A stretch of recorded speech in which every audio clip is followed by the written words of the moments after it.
Welcome back to Square Off. We're talking about Decision 2024 and the race for Maricopa County Sheriff. The biggest challenge facing the next sheriff is a $350 million bill and counting, stemming from the violation of Latinos' civil rights. The Republican candidate, Jerry Sheridan, is accused of mishandling that case a decade ago when he was second in command to former Sheriff Joe Arpaio. Sheridan's Democratic opponent, Tyler Camp, had a 20-year career at the Phoenix Police Department, where Camp faced some controversy of his own. My 12 News colleague Joe Dana dug into the background of both candidates and brings us this story. It's not enough just to describe Jerry Sheridan as Joe Arpaio's right-hand man. He described himself this way. The CEO of the company would be like me. In the role of chief deputy, Sheridan was the highest paid law enforcement employee at MCSO, making over $180,000 a year.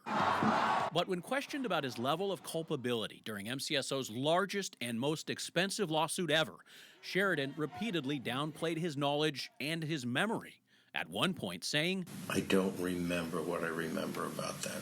Sheridan claimed he intentionally avoided emails about the case from his own attorney. My normal protocol for any Melendrez issues was I normally didn't open it and look at it.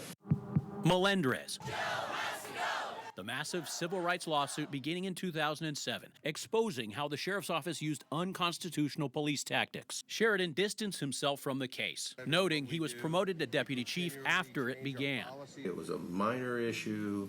It was maybe nuisance litigation, whatever you want to call it. But Sheridan was the one in charge during key events, including the 2011 injunction the office disobeyed, the trial in 2012, and the ruling in 2013. The result was a list of costly court-ordered reforms that critics said Sheridan and Arpaio made worse. Judge Murray Snow concluded Arpaio and Sheridan disobeyed the injunction, failed to disclose evidence, failed to discipline misconduct of deputies, and cited numerous conflicts of interest Sheridan had on ethics matters. The interview, a kind of post-game discussion of what he did and did not know, shows Sheridan repeatedly using ignorance as his defense. You know, who knows what I was paying attention to. After exiting law enforcement 8 years ago, Sheridan now seeks the top spot in the office. I know the things that need to be done. His promise to resolve ongoing issues as number one stands in stark contrast to his actions when he was number two. Sheridan declined to answer questions about this case, but his opponent, the Democrat Tyler Camp, did sit down with me to discuss his goals and his own disciplinary history.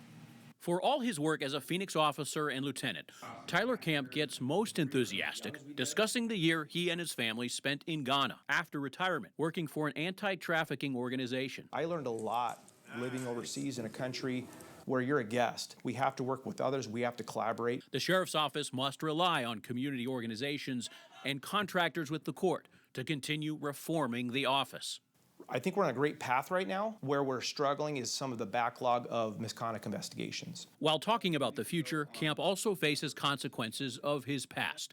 After Camp retired in 2021, a rookie Phoenix police officer filed an official complaint against him 5 months later. The officer provided text messages showing Camp flirting with her, calling her cute, and asking her out. The investigation concluded Camp violated the department's sexual harassment policy. I strongly deny the allegation of harassment. I have not, nor will I engage in harassment of any kind.